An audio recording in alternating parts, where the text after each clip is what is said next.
दोस्तों आज चौथे चरण का मतदान हो रहा है देश में। 96 सीटों में से ये वो सीटें हैं जिनमें 42 में 42 में 2019 में बीजेपी ने जीत दर्ज की थी। बीजेपी के लिए हर लिहाज से ये चरण का चुनाव करो या मरो की स्थिति में है, क्योंकि पहले, दूसरे और तीसरे चरण के मतदान में जो राजनीतिक पंडित दावा करते हैं बीजेपी की स्थिति बहुत अच्छी नहीं रही। तो सवाल ये कि चौथे चरण का मतदान आते आते क्या प्रधानमंत्री मोदी की बातों में वो हताशा अब साफ झलकने लगी है।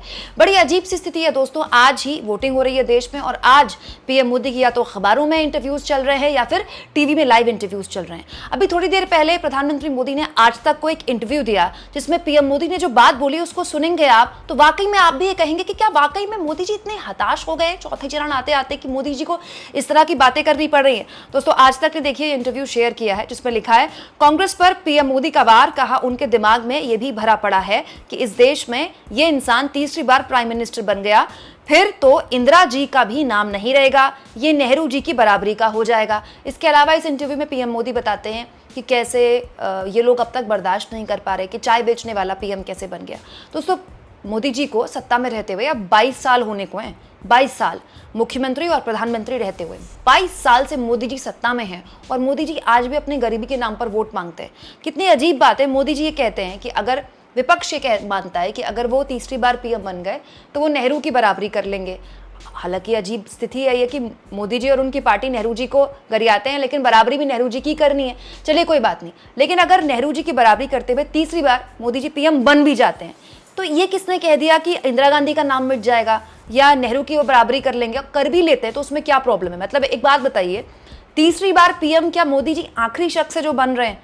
सरकारें तो आती जाती रहती हैं, आगे भी कोई ना कोई पीएम बनेगा।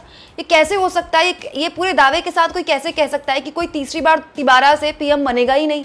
ये मतलब अजीब सी स्थिति है कि अगर नेहरू जी 3 बार पीएम बने और मोदी जी 3 बार पीएम बन जाएंगे तो ये बहुत ही ऐसी स्थिति हो जाएगी जो कि कांग्रेस पार्टी बर्दाश्त नहीं कर पाएगी।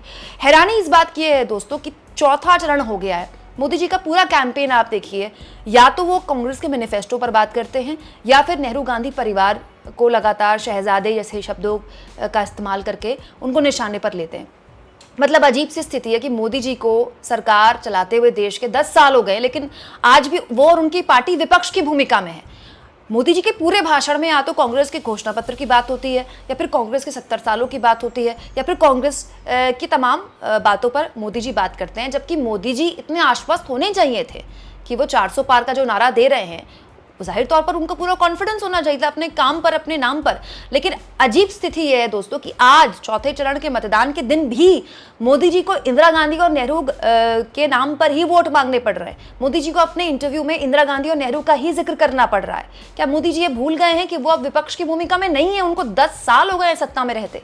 दोस्तों ये मोदी जी की हड़बड़ाहट, निराशा, हताशा नहीं तो और क्या है? कमेंट बॉक्स में जरूर लिखें और जितना हो सके दोस्तों चैनल को शेयर करें, सब्सक्राइब करें और थैंक्स और ज्वाइन के ऑप्शन से अगर आप चाहें तो कुछ आर्थिक मदद भी चैनल की कर सकते हैं।